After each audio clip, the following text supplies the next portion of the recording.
দিবেন কেন? মাঝে টাকা দেওয়া হারাম কেন দিবেন? মাঝে টাকা দিবেন কেন? মাঝে টাকা খাইবেন। চ্যানেল আছে আপনার কাছে আমার একটা অনুরোধ, আপনার সেউজা সম্বন্ধে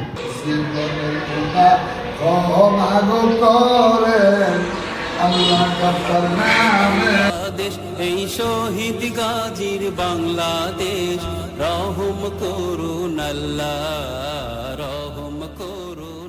আসসালামু আলাইকুম দর্শক, ঘুরবেন দর্শক চ্যানেল থেকে আপনাদেরকে একটা ভিন্ন তথ্য দেওয়ার জন্য আমি আজকে কালীপুর দরবার শরীফে আসছি। আসলে আপনারা এখন কিন্তু দেখছেন যে বসে বসে আমার সাথে বলতেছে যে মাজারে টাকা না দেওয়ার ব্যাপারে, এবং আপনারা যে মাজারে টাকা দেন এবং মাজারে সেজদা দেন সেই কথাগুলো কিন্তু চুরিরা আপনারা শুনছেন। তো আমরা বাকি কথা শুনবো। তো আমার সঙ্গে থাকুন, ভিডিও দেখতে থাকুন। চলুন ঠিক আছে, আবার চলে যাই আমরা পরে বুঝলো আর কি কি আমাদেরকে বলে সেটাই শোনাবো।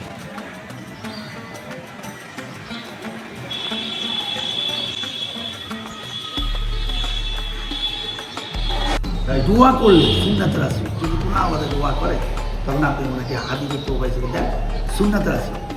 আওলাদে যদি মনে করে সেটা আমি নেব, তাহলে নিল, না নিলে সে যদি মনে করে আমি দরবার নেওয়ার দরকার নেই, তাহলে সেই দোয়া করবে। এই যে মানে কথাটা বুঝছেন? যেমন আমি বংশের আউলিয়া বংশের লোক, শুনেন না, যেমন আমি, আমার কাছে অনেক ভক্তবৃন্দ আসে, আমি জানি যে পাগল, এই পাগল এখন যদি শুয়ে রইল পাগল, এটা আমার জন্য সেভেনে পাঞ্চে না পাঞ্চে আমি আবার চা খাম নিয়ে গেলাম, আমার কেউ তো চা খান এই খান ওখান আমার বলছে, এবার আমি খাওয়ার পরে ও খাইল, এবার ও নাই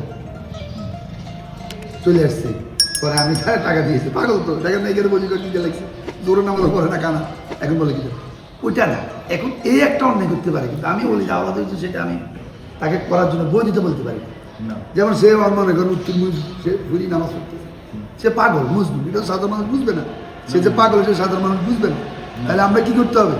সে যে পাগল এটাকে আমরা প্রমাণ করাইতে হবে সে পাগল, কারণ আল্লাহর অলির দরবারে কোনো হক মানুষ যার হুশ আছে সেও সেটা দেয় না, সে অন্যদিকে ফিরে নামাজও পড়ে না, মাজার সামনে রেখে সে নামাজ পড়ে না, কোনো নারীকে অবৈধভাবে চলার জন্য সে অধিকার দেয় না, দেয় না।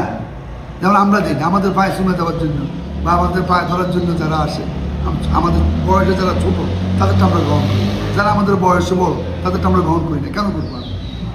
কারণ আমি তো হকানে বলি যাওয়া এবং মাদ্রাসা লেখাপড়া করছি, আমি কি বন্ধ নাকি? এদের মধ্যে প্রায় চলো যারা মূর্খ, যারা লেখাপড়া করে নাই, কিছু করে নাই, ওই বাপদাদা পিচ্ছিলেন, এরা মনে করে যে আমরাও পাইছি, এরা এবার বুড়া মানুষ হয় পাওয়া যাবে দলীয় মনে করে বাবু আমরা তারা করে করবি, এই যার জন্য এগুলো লেখাপড়া না থাকার কারণে এইগুলি আল্লাহ এই দরবারগুলো সুন্নিয়া মাদ্রাসা দেন। এই সুন্নিয়া মাদ্রাসা আসলে আমি অনেক ভিডিওতে বলছি যে বিভিন্ন দরবার যে সুন্নিয়া মাদ্রাসা করা মানে অতি জরুরি, এতিমখানা করা, হ্যাঁ, তারপরে লিল্লা ফান্ড করা, এগুলো অতি জরুরি।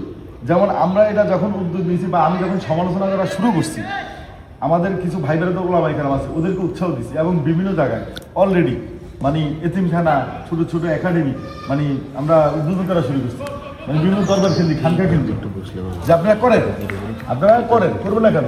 আমি তো পিন না পিনে, আমি আমার তো আপনারা যারা আছেন একদম অত বড়ভাবে জড়িত, আপনারা এগুলো উদ্যোগ নেবেন। এই যে আপনার কথাটা বিশ্বাস করেন, আমি যে এখানে আসছি এটা আমার সার্থকতা প্রথমেই হয়ে গেছে। আরেকটা আপনার কাছে আপনার চ্যানেল আছে, আপনার কাছে আমার একটা অনুরোধ, আপনার সেউজা সম্বন্ধে আর মাজারের টাকা দেওয়ার সম্বন্ধে এটা নিশ্চিত করবে, যে মাজারে টাকা দিবে না, অলিরা আওলাদ দিয়া দোয়া করাইয়া তোমরা হাদিদ তোফা দিবে, এটা সুন্নাতের রাস্তা। আর নেওয়া না নেওয়ার ব্যাপার হলো আওলাদের, আর মাজারকে টাকা দিবে এটা সেরেক, এটা গুনাহ, দরকার নেই। মাজার কি টাকা খায় নাকি? এটা সম্পূর্ণ নিষেধ করবে। আর কোনো মাজারে সেউজা দেওয়া এটা হারাম, সেউজা দিবে না, এটা হারাম। কারণ আল্লাহ সেউজার মালিক হলেন আল্লাহ, আল্লাহকে সেউজা দিবে, মাজার সামনে রেখে সেউজা দিবে না, এবং এটা করবে না। এটা দুইটা করবেন। আর প্রত্যেকটা অলিয়া উলিয়ার আওলাদদেরকে বলবেন সত্যের মতো চলার জন্য, যে আপনারা লোভ লালসার উপরে থাকতে হবে, আপনাদের আর কাজ হলো দোয়া করা, দ্বিতীয় কোনো কথা নেই। টাকা টুকের দিকে তাকাবেন না, আল্লাহ আপনাদের রিজিকের ফয়সালা করবেন, কারণ রিজিকের মালিক হলেন একমাত্র রাজ্জাক। কথাটা বুঝলেন না? তাহলে লোভ লালসা থাকতে পারবে। তাহলে আমি কিন্তু একটা জিনিস আপনি যে বলছেন, একটা জিনিস তাহলে আমার ভুল হচ্ছে, আমি কিন্তু মাজারে টাকা দেওয়ার ব্যাপারে বলি, কিন্তু মাজারে নয়, মাজার কেন্দ্রিক যে মাদ্রাসা আছে, মসজিদ আছে, এবং আমি নিজেও দেই। এবং দিবে যদি কেউ অলির আওলাদে দোয়া করে, তাহলে দিবে, আর যেখানে অলির আওলাদ ওখানে ফকির মিসকিন দিয়ে দিবে। না সেটা ভিন্ন কথা, এটা না। আমি মাজার কেন্দ্রিক যদি মাদ্রাসা হয়, মসজিদ হয়, তাহলে আমি বলি যে ওখানে দান করেন, এতিমখানা আছে দান করেন। আপনি মাজার, এই যে কথাটা বলছেন আমার এত ভালো লাগছে যে মাজার তো টাকা খায় না। না এটা তো শিরক। আপনি মাজারকে দিবেন কেন? এটাই তো গুনাহ। কেন মাজারকে টাকা দিবেন আপনি? তাহলে একজন দরবারের একজন পীরের আওলাদ একজন যদি এই কথা বলে, তাহলে মানে অন্য তরিকার লোকেরা কেমনে সমালোচনা করে? না। কালিয়াপুর দরবার শরীফ আমি বসে আছি দরবারের ছাদের নিচে, তো এখানকার যে গদি নিচে আছে উনি যদি বলে যে আপনি মাজারে টাকা দিবেন না, তাহলে মাজারের সেজদা দিবেন। মাজারের সেজদা দিবেন না, তাহলে মাজারের বিরুদ্ধে যারা বলে তারা না বুঝি বলে। এই কথাটাই আমি বোঝানোর চেষ্টা এই জন্য তাদেরকে আসতে বলবেন, সবাইকে দাওয়াত দেবেন যে আপনারা দেখেন তাদের অন্যটা ধরে দেন। শুধু কোনো মাজারকে থেকে মন্তব্য না দূর থেকে মন্তব্য না করে, খারাপ না বলে আপনারা আসেন, আচ্ছা দেখা আপনারা অলি আওলাদদের বা অলিদের অন্যটা ধরে দেন। কিন্তু আপনি মিথ্যা কথা বললে তো আপনি গুনাহ করলেন। না জানে যদি কাউকে অপবাদ দেন তাহলে সে আপনি কবিরে গুনাহ করলেন। তাহলে আপনি কিসের মুসলমান? আপনি কবিরে গুলো অধিকারী হলেন একটা না জানে একজন একটা কথা বলা। তাহলে কালিয়াপুর দরবার শরীফ আমি এখন বসে আছি। আসলে আপনাদেরকে কি বলবো, আমি হুজুরের মুখের কথাগুলো শুনতেছি আর আমার কাছে মনে হয় নতুন কিছু আমি শিখতেছি, যেগুলো আমি কল্পনা করি, ভাবি। এগুলো যখন কোনো আলেমের মুখ থেকে, কোনো পীরের মুখ থেকে শুনি, তাহলে মনে করেন যে কেরম ভালো লাগার কথা। ঠিক আমার কাছে মানে এরকম ভালো লাগতেছে, মনে হচ্ছে মানে এত মনের গভীরের কথাগুলো আসছে। মোল্লা কাজীমুদ্দিন কালিয়াপুরি 1450 মূর্তি দিচ্ছে, একমাত্র নামাজের জন্য দিচ্ছেন। যদি কোনো আওলাদ নামাজ না পড়ে তাহলে সে বেকুব। 1450 মসজিদ দেওয়ার একটা মাত্র উদ্দেশ্য নামাজ। কি করে নামাজ কায়েম করেন? রাসূল ওফাতে যাওয়ার আগে যে কথাটা শেষ বলে গেছেন সেটা হলো তোমরা নামাজ পড়ো, তোমরা নামাজ কায়েম করো, নামাজ নামাজ নামাজ। তাহলে ওই তরিকা মুজাদ্দিদ তরিকা যিনি বাংলার জমিনের প্রধান মোল্লা কাজীমুদ্দিন কালিয়াপুরি, উনি 1450 মসজিদ দিচ্ছেন। কেন দিচ্ছেন? নামাজ কায়েম করার জন্য। ওনার আওলাদ হিসেবে আমরা নামাজ পড়ি। যদি কেউ আমাদের ভক্ত হয়ে নামাজ না পড়ে তাহলে সে বেকুবি করবে, সে অন্যায় করবে। এটা দায়িত্ব কোনো আমরা নিতে রাজি। তো টাকা পয়সা লাইব্রেরি হুইদান করা আর আমাদের কাছে মানুষ আসছে আশা নিয়ে, পূরণ করার মালিক একমাত্র আল্লাহ, আমরা না। আমাদের ক্ষমতা দোয়া করা, আমাদের ক্ষমতা দোয়া করা। একজন নায়েব রাসূল হিসেবে, অলির আওলাদ হিসেবে দোয়া পর্যন্ত শেষ, দ্বিতীয় কোনো কথা নেই। বুঝুন, মাঝখানে একটা কথা বলি, কিন্তু আমার উপর কোনো রাগ নিয়েন না, বেয়াদবি নিয়েন না। একজন আল্লাহর হাক্কানি আউলিয়া ওলি যখন হয়ে যায়, যখন অলি আল্লাহ হয়ে যায়, অলি হয়ে যায়, তাহলে ওনার আচরণ কেমন হওয়া উচিত? ন্যাক, যেটা মানুষ হিসেবে, যেটা মানুষ হিসেবে যে মানুষ যেটা বলে এটাই তার চরিত্র হওয়া উচিত, মানুষের যে চরিত্রটা।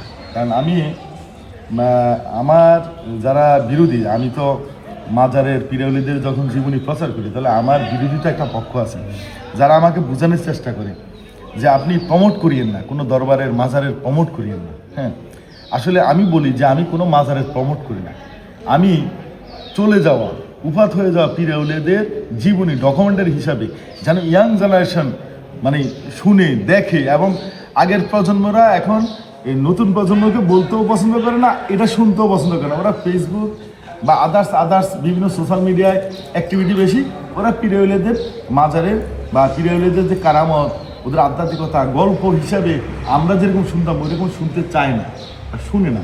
এখন আমি শুধু ওনাদের এই ঘটনাগুলা, ওনাদের জীবনীটা, কারামতটা শুধু যেন চলমান থাকে। হ্যাঁ, কোনো না কোনো উসিলার মাধ্যমে তো চলমান থাকতে হবে, আর আল্লাহ রাখবেন। এগুলো হাদিসে পাবেন না, কোরআনে পাবেন না, কিন্তু চলমান তো রাখছেন। ধরেন না 700 বছর 800 বছর আগের পীর আউলিয়ার মাজার কেমনে থাকলো, ওনার জীবনীর গল্প, ওখানকার ঘটে যাওয়া ঘটনা কেমনে এখন পর্যন্ত মানুষ জানলো, আল্লাহই তো চলমান রাখছে।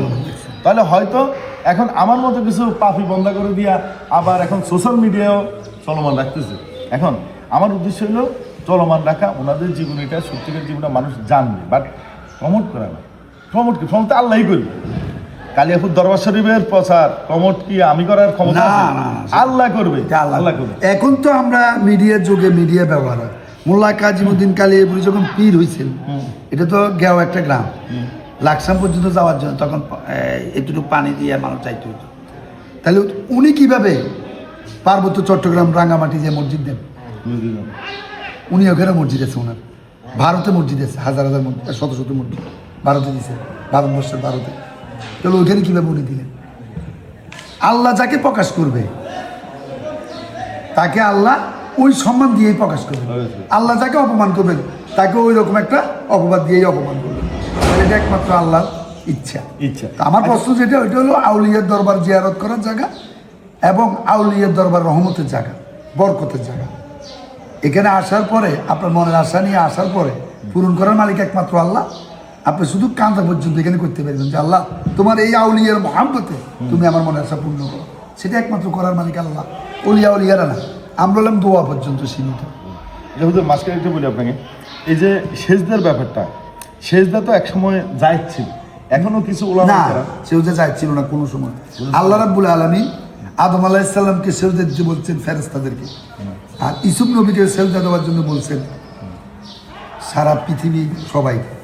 এরপরে এগুলো নিষিদ্ধ হয়েছে সেজদা দেওয়া। আর ইব্রাহিম আলাইহিস সালামের সময় ইব্রাহিম আলাইহিস সেজদার কোনো প্রসঙ্গ আসছিল ওনার যুগে? ইব্রাহিম আলাইহিস সালামের যুগে কোনো সেজদার কোনো প্রসঙ্গ আসছিল? খেয়াল নেই তাহলে। আচ্ছা, আমাকে যে কোনো একজন বড় আলেম, বাংলাদেশের বিখ্যাত একজন আলেম, বিভিন্ন হাদিস বই লিখছেন, উনি আমাকে এই সিজদার প্রসঙ্গটা উনি বলতেছে মানে বিশেষ বিশেষ সময়ে সেজদা করাটা যাবে। আমি মানে বিস্তারিত বললাম না, তখন আমি ভিডিওতে আছি সেখানে বললাম না, কিন্তু ওনাকে আমি কোনোভাবে বুঝাইতে পারতেছি না, উনি আমাকে শুধু না না না সেজদা আল্লাহ রাব্বুল আলামিন কয়েকজনকে সেজদা দেওয়ার জন্য বলছেন, তবে ওই বলায় আর পীর ওলিদের দরবারে সেজদা দেওয়া এক না, ওইটা ওখান পর্যন্তই সীমিত।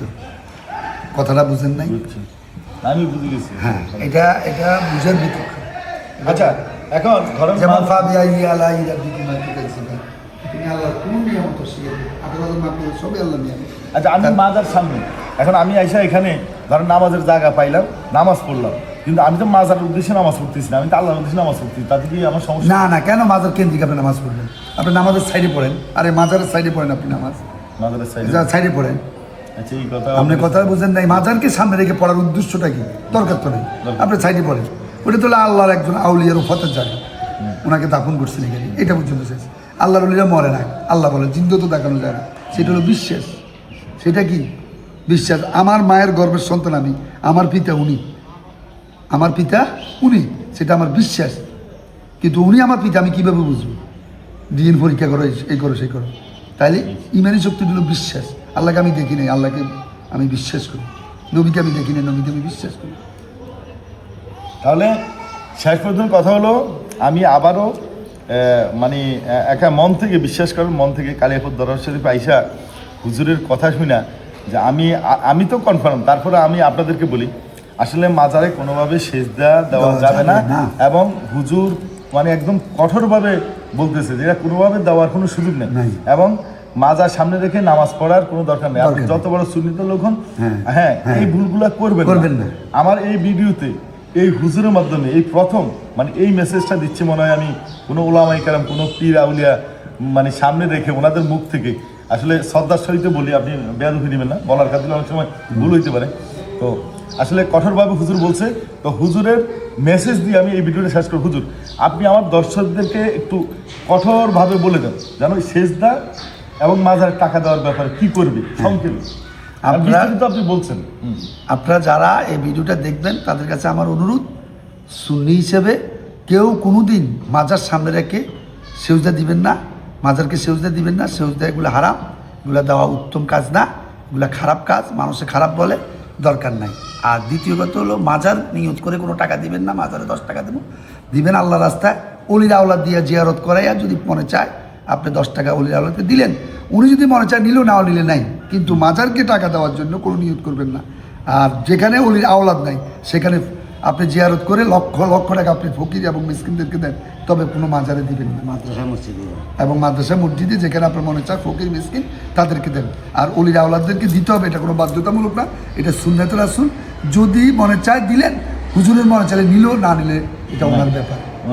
আর সেজদাটা এটা টোটালি করবেন না। আর মাজার চুমু দেওয়া এগুলো নিষেধ, এগুলো চুমে টুমে দিয়ে না মাজারের মধ্যে, ওখানে কোফাতে জায়গা, জিয়ারতের জায়গা, হুজুরকে দোয়া করবেন এবং হুজুরের থেকে আল্লাহর হুজুরের মধ্যম হইয়া আল্লাহ থেকে উসিলায় আপনি দোয়ার জন্য, আকাঙ্ক্ষার জন্য আপনি আল্লাহর কাছে চাইবেন। দেওয়ার মালিক একমাত্র আল্লাহ, অলিরা দেওয়ার মালিক না, দোয়া করার মালিক অলিরা আওলাদ বা অলিরা, কিন্তু দেওয়ার মালিক একমাত্র আল্লাহ। এটা আমার শেষ কথা। মাশাআল্লাহ, ধন্যবাদ সবাইকে।